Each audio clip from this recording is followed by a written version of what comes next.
Hello friends and all students of Bihar board class 10th। Friends मैं आपका sir mister D Kumar सबसे पहले स्वागत करता हूं आप सभी का एसएसपी एजुकेशन सेंटर के इस ऑफिशियल यूट्यूब चैनल पर। फ्रेंड्स जैसा कि आप सभी को पता है 17 फरवरी 2021 को फर्स्ट सिटिंग में बिहार बोर्ड मैट्रिक के स्टूडेंट्स के लिए साइंस का एग्ज़ाम हुआ है। और दोस्तों जैसा कि आप सभी को साइंस से जितने भी ऑब्जेक्टिव प्रश्न आपके एग्जाम में पूछे गए हैं उसके 100% करेक्ट आंसर की का इंतजार होगा। तो दोस्तों मैं आपको बता दूं इस वीडियो में मैं आप सभी का जो साइंस का एग्ज़ाम हुआ है उससे जो 80 प्रश्न पूछे गए हैं तो 80 के 80 प्रश्नों का 100% करेक्ट आंसर के साथ मैं आपको ये वीडियो प्रोवाइड करवा रहा हूँ। तो आप इस वीडियो को पूरा अवश्य देखिएगा। साथ में अगर आप इस चैनल को सब्सक्राइब नहीं किए हैं तो इस वीडियो के नीचे में आपको सब्सक्राइब का लाल बटन दिख रहा होगा, उसे दबाकर चैनल को आप भी सब्सक्राइब कर लीजिए। उसके बाद जो बगल में घंटे की निशान दिखेगी उसे दबाकर ऑल नोटिफिकेशन ऑन करके रखिएगा ताकि इसी तरह से जो आगे की एग्ज़ाम होगी उसकी भी आंसर की आपको अप टू डेट मिलती रहेगी। तो मैं आपको बता दूं यहाँ पे सेट कोड जे है, आपका सेट कोड अलग अलग हो सकता है। टोटल 10 सेट कोड में आपका एग्जाम लिया गया है तो सेट कोड अलग अलग हो सकता है। क्वेश्चंस सभी में समान ही होते हैं, केवल सीरियल नंबर का थोड़ा बहुत परिवर्तन होता है। तो आप लोग जो है पूरा आंसर को देखिए, उसके बाद आप अंत में जो है कमेंट करके बताइएगा कि आपका कितना आंसर जो है, जो 80 में 40 बनाना था तो उसमें आपका 40 में कितना प्रश्न जो है वो सही हुआ है। तो चलिए स्टार्ट करते हैं सबसे पहले क्वेश्चन से। सबसे पहला क्वेश्चन है कि तैलीय कागज़ होता है, तो आपको पता होगा तेल लगा हुआ कागज़ जो होता है वो पारभासक होता है, जिसको आप लोग ट्रांसल्यूसेंट कहते हैं। कहने का मतलब उसमें साफ साफ पूरा तो प्रकाश की किरण आर पार नहीं जा सकती है, लेकिन आंशिक रूप से जा सकती है, तो उसको ट्रांसल्यूसेंट अर्थात पारभासक कहते हैं। उसके बाद आगे जो दूसरा प्रश्न है, लेंस द्वारा उत्पन्न आवर्धन का ऐसा इकाई होता है। तो देखिए लेंस में इकाई नहीं होता है, क्योंकि आप मान लीजिए आवर्धन होता है आपका प्रतिबिंब की ऊंचाई बट्टा वस्तु की ऊंचाई। तो मान लीजिए ऊंचाई मीटर में है, अब बट्टा मीटर होगा तो मीटर से मीटर कैंसिल अर्थात यूनिट लेस हो जाता है, इसमें कोई यूनिट नहीं होता है, तो मात्रक विहीन होता है। ऑप्शन नंबर डी हो जाएगा। वैसे अगर -v/u या v/u होता तो फिर हो सकता था, लेकिन ये मात्रक विहीन होता है, डी इसका करेक्ट आंसर हो जाएगा। तीसरा प्रश्न है कि प्रकाश की चाल विभिन्न माध्यमों में, तो विभिन्न माध्यमों के लिए प्रकाश की चाल भिन्न भिन्न होती है, मतलब अलग अलग होती है। जैसे वायु में अलग होगी, पानी में अलग होगी, तो इस तरह से इसका आंसर बी हो जाएगा। उसके बाद चौथा प्रश्न है वायु में प्रकाश की चाल निर्वात की अपेक्षा होती है। तो देखिए वायु में प्रकाश की चाल निर्वात की अपेक्षा कम ही होती है, क्योंकि निर्वात का मतलब हुआ कि जहाँ पे बिल्कुल ही वायु ना हो तो वहाँ पे प्रकाश बहुत तेज़ी से गमन करेगी, लेकिन वायु में निर्वात की अपेक्षा कम होती है। बहुत लोग उसको समान भी मान लेते हैं, लेकिन एग्जैक्टली समान नहीं होती है, कम होती है, तो ए इसका आंसर हो जाएगा। उसके बाद आप पांचवा प्रश्न देख सकते हैं कि लेंस में मुख्य फोकस, तो आपको पता होगा आप कोई भी लेंस बनाते हैं तो मुख्य फोकस दो होते हैं, एक होता है राइट साइड में, एक होता है लेफ्ट साइड में, तो ऑप्शन नंबर बी हो जाएगा 2। उसके बाद विद्युत का अच्छा चालक, तो विद्युत का अच्छा चालक सिल्वर होता है, जिसको आप चांदी कहते हैं, डी इसका उत्तर हो जाएगा। उसके बाद सातवां प्रश्न है शुष्क सेल में ऋण इलेक्ट्रोड बना होता है, तो ऋण इलेक्ट्रोड जो बना होता है वो कार्बन का बना होता है, ऑप्शन नंबर बी जो है इसका करेक्ट आंसर हो जाएगा। आठवां प्रश्न है कि 1 जूल का मान होता है, तो 1 जूल का मान 0.24 कैलोरी होता है, 8 का आंसर ऑप्शन नंबर ए हो जाएगा।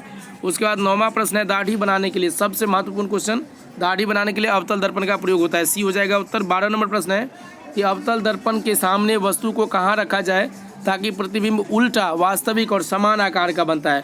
तो समान आकार आप स्पष्ट देखिए, अवतल दर्पण में समान आकार का वक्रता केंद्र पे बनता है, सी इसका उत्तर हो जाएगा। बहुत ही आसान क्वेश्चन पूछा गया है।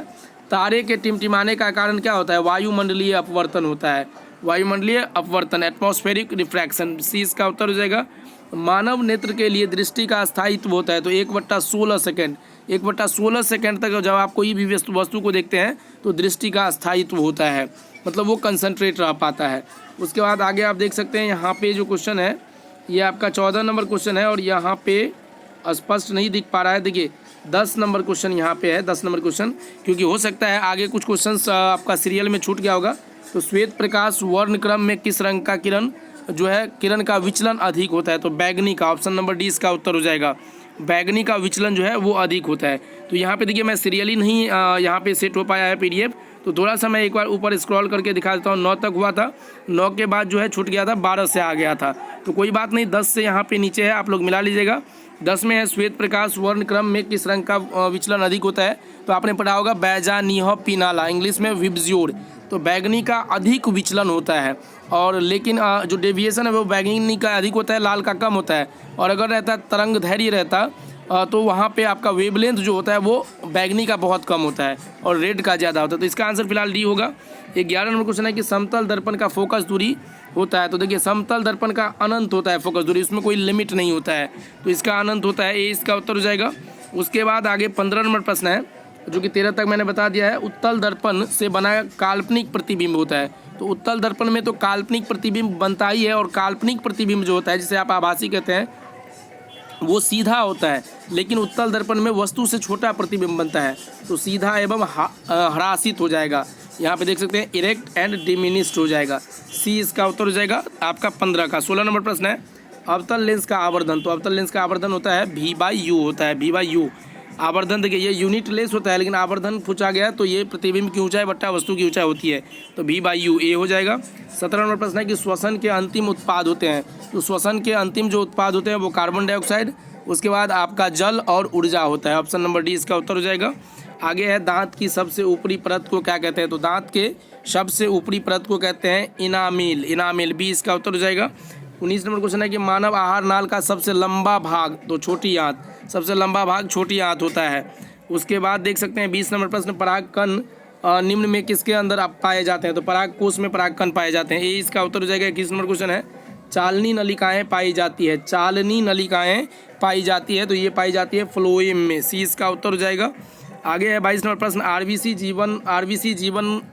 की जीवन अवधि होती है। तो आरबीसी की जीवन अवधि जो होती है 120 दिन की होती है, जिसको आप रेड ब्लड सेल कहते हैं। इसके बाद वो फिर से जो है रिप्रोड्यूस होता है, तो इसका ए हो जाएगा। और रिफाइन होता है मानव शरीर की सबसे लंबी कोशिका। तो लंबी कोशिका जो होती है वो न्यूरॉन होती है, इसका आंसर 23 का ऑप्शन नंबर सी हो जाएगा। उसका 24 नंबर क्वेश्चन है अंडाणु निषेचित होता है। तो अंडाणु आप लोगों को पता होगा फैलोपियन नलिका में निषेचित होता है, डी इसका उत्तर हो जाएगा। विद्युत चुंबक बनाने के लिए किस पदार्थ का के छड़ का प्रयोग किया जाता है। नरम लोहा का प्रयोग किया जाता है, सी इसका उत्तर हो जाएगा। 26 नंबर क्वेश्चन है कि जब किसी चालक तार से विद्युत धारा प्रवाहित होती है तो गतिशील कण क्या कौन से होते हैं। तो इलेक्ट्रॉन जो है मूव करता रहता है, डी इसका उत्तर हो जाएगा। ओम का नियम है, तो ओम का नियम क्या है, V = IR, V = IR। Option number ए इसका उत्तर हो जाएगा। विभवांतर 28 में है, विभवांतर का ऐसा मात्रक, तो विभवांतर का वोल्ट होता है, डी इसका उत्तर हो जाएगा। आमीटर का प्रतिरोध होता है। तो आमीटर का जो प्रतिरोध होता है वो बहुत कम होता है, आमीटर का प्रतिरोध बहुत ही कम होता है, बहुत छोटा। ऑप्शन नंबर सी इसका उत्तर हो जाएगा। उसके बाद है विद्युत बल्ब का फिलामेंट निम्न में से किस धातु का। टंगस्टन का फिलामेंट जो होता है वो टंगस्टन धातु का लगा होता है, चूँकि इसका गलनांक बहुत ही निम्न होता है, गलनांक बहुत ही शायद उच्च होता है। जैसे ही मान लीजिए शॉर्ट सर्किट होगा तो वो गल जाएगा, डी इसका उत्तर हो जाएगा। टंगस्टन का रियोस्टेट का उद्देश्य है, तो ये देखिए ये आपका धारा का जो करंट होता है उसका मान ज़्यादा बढ़ने भी नहीं देता है और ज़्यादा कम भी नहीं होने देता है, मतलब उसको मैनेज करता है, तो धारा का परिमाण में वृद्धि या कमी करता है, सी इसका आंसर हो जाएगा। उसके बाद 32 नंबर प्रश्न है कि विद्युत आवेश का ऐसा मात्रक। तो विद्युत आवेश का हो जाएगा, जैसे देखिए आवेश का मतलब चार्ज हुआ तो इसका कूलम्ब होता है, डी इसका उत्तर हो जाएगा। बुझा हुआ चूना कैल्शियम हाइड्रोक्साइड CaOH2 होता है, ए इसका उत्तर हो जाएगा। उसके बाद निम्न में कौन भस्म नहीं है, भस्म नहीं है, तो देखिए NaCl जिसको आप सोडियम क्लोराइड कहते हैं, नमक जिसको कहते हैं, तो ये लवण होता है, बाकी ये सभी भस्म है, बी जो है भस्म नहीं है, बी इसका उत्तर हो जाएगा। 35 नंबर क्वेश्चन है कि जस्ता का अयस्क है। तो जस्ता का अयस्क जो हो जाएगा 35 का आंसर वो आपका ऑप्शन नंबर बी हो जाएगा, जिंक ब्लेड। जिंक ब्लेड जो है वो जस्ता का अयस्क है। आगे है 36 नंबर प्रश्न सिलिकॉन है एक। तो सिलिकॉन एक उपधातु है, उपधातु मेटल वाइड है, ऑप्शन नंबर सी इसका उत्तर हो जाएगा। 37 नंबर प्रश्न है कि अल्कोहल में कौन सा तत्व उपस्थित नहीं है। अल्कोहल में कौन सा तत्व, तो नाइट्रोजन जो है अल्कोहल में उपस्थित नहीं होता है।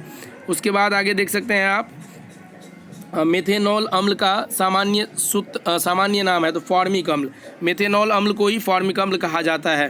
स्वपोषी पोषण के लिए आवश्यक है, क्योंकि स्वपोषी पोषण जो कि पौधे में होता है तो उसमें क्लोरोफिल आवश्यक है, कार्बन डाइऑक्साइड तथा जल भी आवश्यक है और सूर्य का प्रकाश भी आवश्यक है, इनमें से सभी हो जाएगा, डी इसका उत्तर हो जाएगा। 40 नंबर प्रश्न है मैग्नीशियम पाया जाता है। तो मैग्नीशियम क्लोरोफिल में पाया जाता है, मैग्नीशियम क्लोरोफिल में पाया जाता है, ए इसका उत्तर हो जाएगा। उसके बाद 41 नंबर प्रश्न निम्नलिखित में कौन सा संवाहक ऊतक है। तो संवाहक ऊतक आपका फ्लोएम और जाइलम दोनों है, ऑप्शन नंबर डी हो जाएगा, बी एवं सी दोनों। उसके बाद है प्रोटोजोआ उत्सर्जी पदार्थों का निष्कासन कैसे करता है। प्रोटोजोआ उत्सर्जी पदार्थों का निष्कासन कैसे करता है, तो निष्कासन द्वारा, ऑप्शन नंबर डी इसका उत्तर हो जाएगा। यहाँ पे कहता है डिफ्यूजन, प्रोटोजोआ ऑस्मोसिस, एब्जॉर्प्शन और यहाँ पे निष्कासन द्वारा हो जाएगा, एक्सर्शन द्वारा, डी इसका उत्तर हो जाएगा आपका 42 का। उसके बाद आगे बढ़ते हैं, देखते हैं 43 नंबर प्रश्न, मनुष्य के शरीर की सबसे बड़ी ग्रंथि यकृत है, जिसको आप लोग लीवर कहते हैं। ऑप्शन नंबर डी इसका उत्तर हो जाएगा। उसके बाद शरीर का संतुलन बनाए रखता है, तो शरीर का संतुलन आपका सेरिबेलम, शायद सेरिबेलम ही होगा। ऑप्शन नंबर 44 का जो हो जाएगा वो ऑप्शन नंबर ए हो जाएगा, सेरिबेलम बनाए रखता है मनुष्य का संतुलन। 45 नंबर क्वेश्चन है, किशोरावस्था में होने वाला शारीरिक परिवर्तन का कारण है, तो शारीरिक परिवर्तन का कारण आपका एस्ट्रोजन और थायरॉक्सिन दोनों है, ए एवं बी दोनों।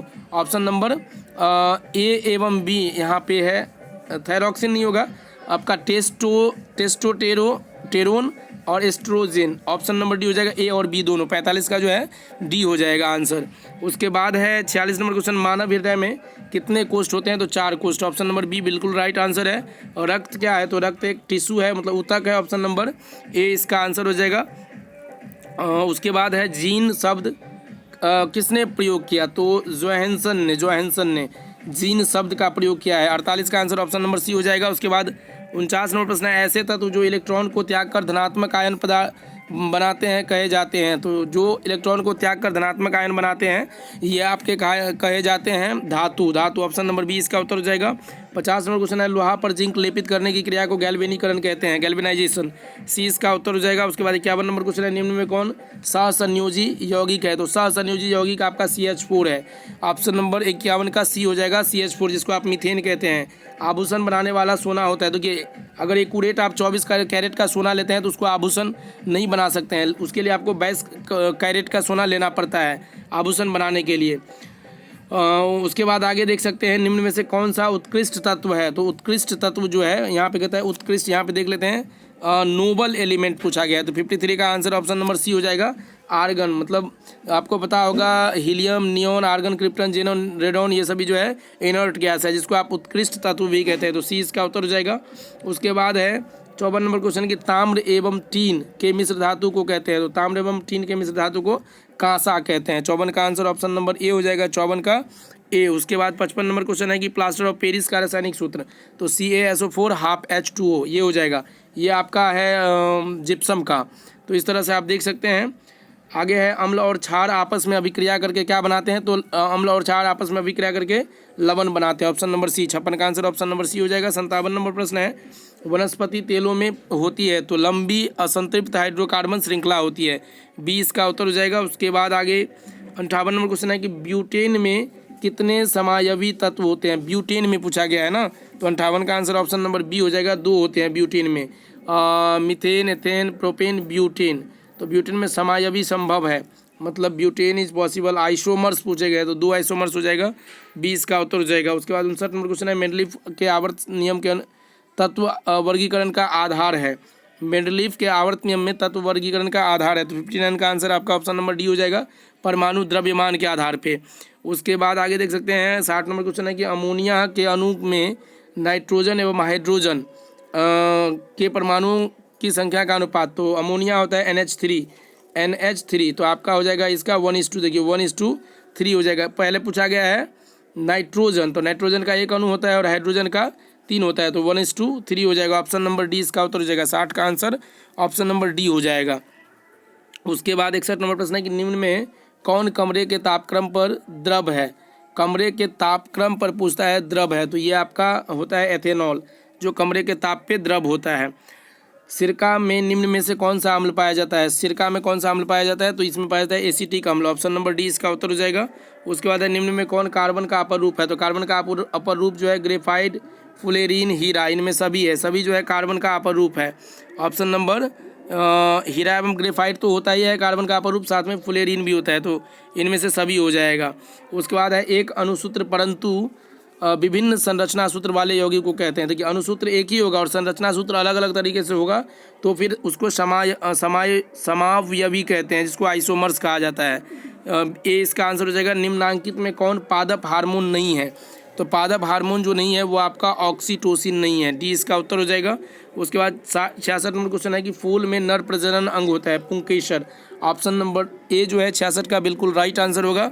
उसके बाद 67 नंबर प्रश्न है, निम्नलिखित में किसमें द्विखंडन नहीं होता है, तो द्विखंडन देखिए पहले होता किस में है द्विखंडन, जिसको आप बाइनरी फिजन कहते हैं, अमीबा में होता है, पैरामीशियम में होता है, यूग्लिना में होता है, किस में नहीं होता है, तो यीस्ट में, यीस्ट में जो है आपको मुकुलन द्वारा जो है प्रजनन होती है, तो ऑप्शन नंबर इसमें हो जाएगा, इसमें द्विखंडन नहीं होता है, बी इसका उत्तर हो जाएगा यीस्ट।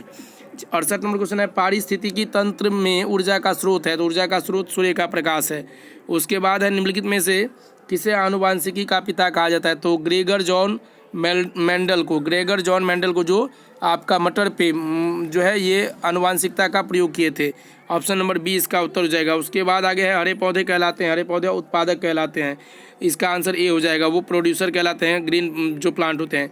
नर युग्मक में गुणसूत्र होते हैं, देखिए गुणसूत्र यहाँ पे अगर संख्या गुणसूत्र की संख्या पूछा जाएगा तो आपका 46 होता है, लेकिन 46 इसमें ऑप्शन नहीं है और इसमें आपका संख्या पूछा गया है, तो टाइपिंग मिस्टेक है इसमें। नर युग्मक में गुणसूत्र युग्म पूछा जाता है, युग्म का मतलब होता है जोड़ा, अगर युग्म पूछा जाएगा तो 23 जोड़ी, 46 का मतलब 23 जोड़ी, तो फिलहाल इसका आंसर तो बी ही होगा। टाइपिंग यहाँ पे मिस्टेक है, संख्या पूछ दिया गया है, 46 होना चाहिए, लेकिन यहाँ पे गुणसूत्र की युग्म अगर पूछा जाता है कि कितने जोड़े होते हैं तो 23 जोड़े, ऑप्शन नंबर 20 का सही उत्तर है।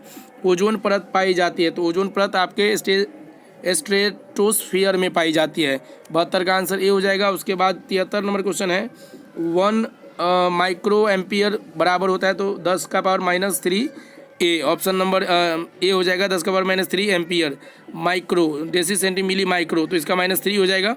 ठीक है, यहाँ पे ए ही होना चाहिए, ए इसका उत्तर हो जाएगा।